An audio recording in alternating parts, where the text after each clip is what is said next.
আমি আমার বড় ছেলেকে নিয়ে গাড়িতে করে চলে আসলাম ব্যস্ততম শহর ঢাকার শহর।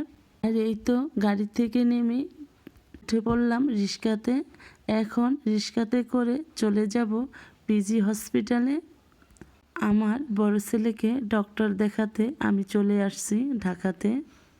তবে একদম আমার ঢাকার শহর ভালো লাগে না, প্রচণ্ড গরম, অসুস্থ অসুস্থ ফিল করতেছি আমি।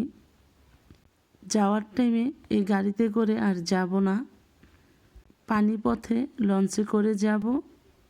গাড়িতে খুব অসুস্থ ফিল করেছিলাম, এখন রিক্সাতে উঠে একটু ঠান্ডা লাগতেছে। আজকে প্রচণ্ড গরম পড়েছে। আর ওই তো মেট্রো রেল উপর দিয়ে যাচ্ছে। তবে আমরা যাচ্ছি বাইতুল মোকাররম মসজিদের সামনে দিয়ে। পিজি হসপিটালে যাচ্ছি তো ভালো কথা, পিজি হসপিটালে কিন্তু অনেকটা পরিমাণ ভিড় হয়, বিশাল বড় লম্বা সিরিয়াল পড়ে। এই তো যাচ্ছি, কখন যে আসব তার কোনো ঠিক ঠিকানা নেই। তবে কি করার আছে, ছেলে যখন অসুস্থ আমার তো যেতেই হবে।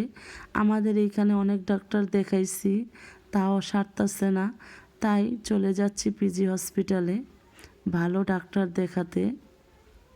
আপনারা সবাই দোয়া করবেন আমার ছেলের জন্য, ও যেন তাড়াতাড়ি সুস্থ হয়ে যায়।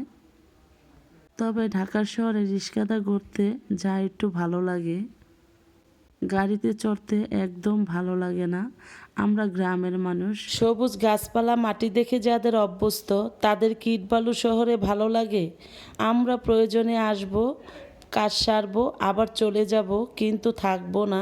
সকালের ঘুম ভাঙিয়ে আমাদের পাখির ডাকে ঘুম থেকে উঠে আমরা আগে মাটি পাড়াবো। যাই হোক, যে যে জায়গায় থাকতে ভালোবাসে সে তো সেই জায়গার কথাই বলবে, তাই না? তাই আমি গ্রাম ভালোবাসি, গ্রাম নিয়ে অনেক কথা বললাম। যাই হোক, পিজি হসপিটালের সামনে এসে পড়েছি। তাই সবাই ভালো থাকবেন, সুস্থ থাকবেন। আল্লাহ হাফিজ।